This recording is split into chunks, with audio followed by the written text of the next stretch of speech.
welcome to Epic Geek Out, the only show on the internet where there ain't no party like a Gatsby party. I'm your host, Rob. And I'm your host, Chad, and today we're talking about the new film, The Great Gatsby. And on Thursday, we're going to be giving our review of HBO's new show, The Family Tree. As always, check us out over at Twitter, at Epic Geek Out. Also, make sure you subscribe to our YouTube channel. Like us on Facebook, facebook.com/epicgeekout. And also check out the website, www.epicgeekout.com. But let's get into our review of The Great Gatsby.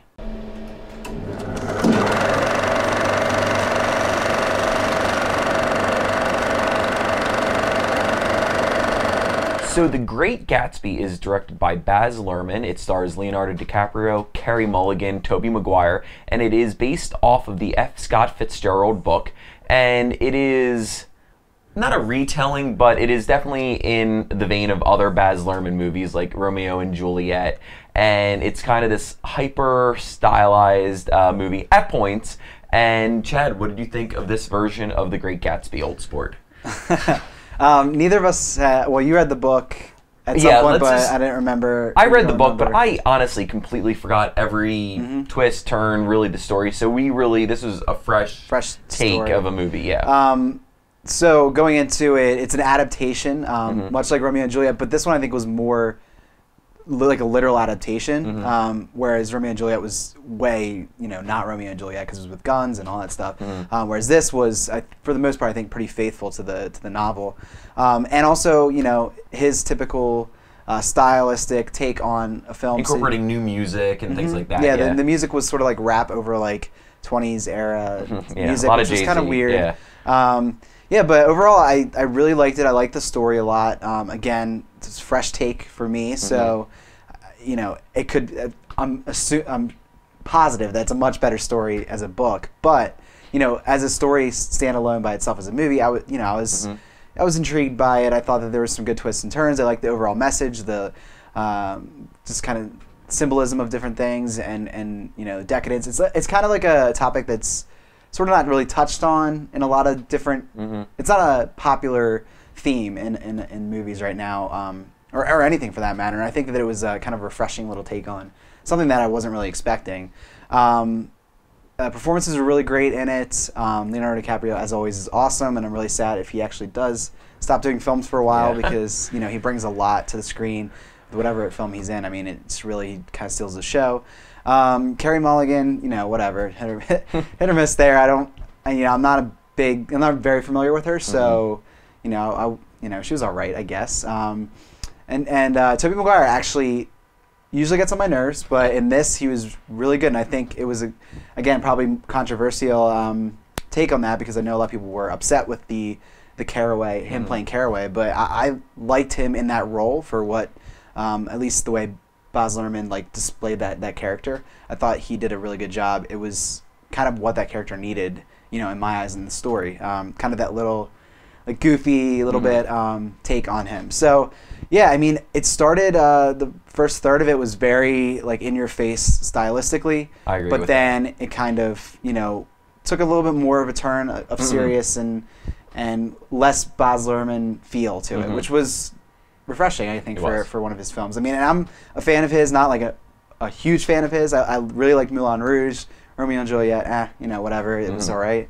But yeah, I mean, overall, I really liked the story, and yeah, I was happy with it. Yeah, I mean, I really wasn't too excited to go see this movie. I'm not a fan of Baz Luhrmann's movies. I really, the ones I've seen, I did not like. I don't like that kind of in-your-face style that he has.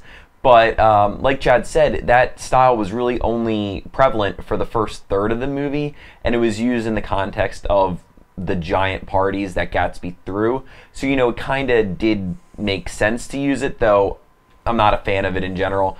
This movie we didn't see it in 3D, but it did have some moments where if you're watching it regularly, it's like, they're adding this for the 3D elements of it. But overall, I did enjoy my time with this movie. I thought Leonardo DiCaprio did a really great job. He was playing a role that, is iconic, and I think he injected new life to it, and he brought some humor at different parts that I thought was great. And I don't know, I think he's a great actor and has an impressive body of work, but it's kind of some similar stuff. He just added some different twist to the character that I enjoyed his presentation of it. Again, read the book, forgot everything. So, the story did captivate me, and it kept me enthralled, and I enjoyed the visuals once we got past, like, the hyper-real moments of the first third. And overall, I did enjoy it. I think if, you're a fan of the book, you should go see it. The use of the modern-day music, I thought was good, and it didn't take me out of the movie except for, like, just this one scene on a bridge where it was just kind of, like, just a rap song, and there was no, like, undertones of any, olden era music. Also, Joel Edgerton, who was in it, I think did a good job, and pretty transformative role. It didn't seem like him at all, so I think that was pretty impressive. It made you care for characters, and then you kind of didn't care for characters, so it definitely balanced that well. And overall, I think it was good. I wouldn't recommend seeing it in 3D just because, I'm not a fan of it, but maybe because it had some points that were obviously made for 3D, it might have been better to see it that way, but, I can't judge it on that. Yeah, and I had just a little bit of a self-imposed kind of expectations towards it, just because I know it was a book with a lot of mystery, and, like, that's the whole thing, like, who is this guy? So I was kind of expecting, I think, a little bit more of a twist than what actually happened, and yeah, it was a twist, but I think as far as the twist goes, like, it kind of was a slow like unwind. Like, you kind of saw where it was going once it was wrapping up. And it wasn't that same kind of twist I think I was expecting, but that's just, self-imposed. I didn't know the story. I was kind of just, like, really anxious to find out, this body of work in this story. So yeah, I think overall better than I thought it was going to be. Yeah, I agree with that. It might be different if you've read the book and you're, like, a huge fan of the book and you know it in and out, and this might not be that great, but I think overall it's definitely worth a watch. Agreed. So check out The Great Gatsby.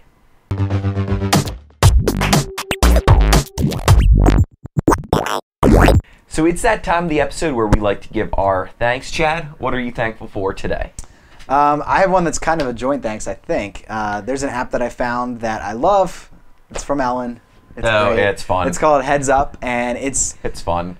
It's a game. We're the only people that I know that would sit in a bar and play a game that's like Catchphrase and have people look at us and not care. It's crazy. So that's us. What I love about it is that it kind of takes concepts from other games, but, like, makes it only playable on the iPhone. Like, there's no way you could play this game unless it was on, a similar device to an iPhone as well. But so the point is, it's like Catchphrase. You pick a category like movies, and you get a word, you stick it on your forehead by iPhone, so everyone else can see it, and then they have to make you guess that thing. And there's other different categories where you have to, like, act stuff out or make noises. The 90s one. Yeah. But so you have to act that out or get someone to say it.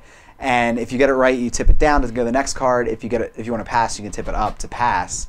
And then the end, the whole thing is that it actually records people while they're doing it. It wasn't as cool in the bar because it was so loud and we couldn't really watch it. But, it's just really genius. I think, it's amazing when an app comes out that kind of puts a new gameplay element into the iPhone. It's, like, crazy. Yeah. It's like, how did no one think of this before? So I was really happy with it. I love it. And it's, like, crazy because there's 99-cent packs that it's like it's just begging you to buy more. Yeah. So Ellen, thank you for creating that awesome app. It's good. It's all around. It's polished. It was a fun time. But so I think I'm gonna thank something that I'm sure you're also thankful for. So I'm gonna do #ColsonLives.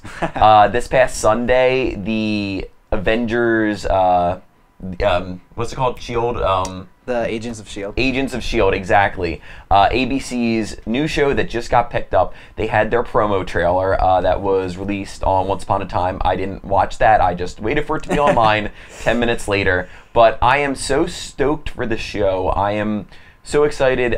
They had in the promo, a little snippet of Hulk, Thor's hammer, Captain America's shield.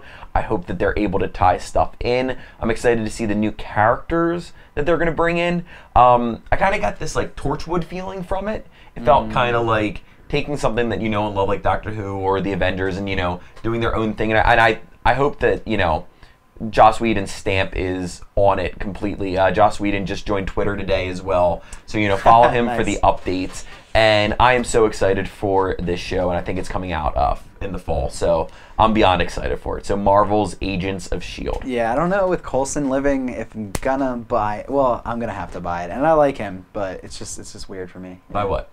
by the fact that he's alive. Oh, he's alive. It's fine. Yeah. And he has a red car named Lola.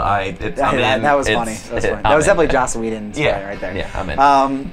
Yeah, so we're going to be back on Thursday. We're going to be talking about Family Tree, the new series from HBO. So make sure you check back for that. But thanks for watching, and we'll see you next time.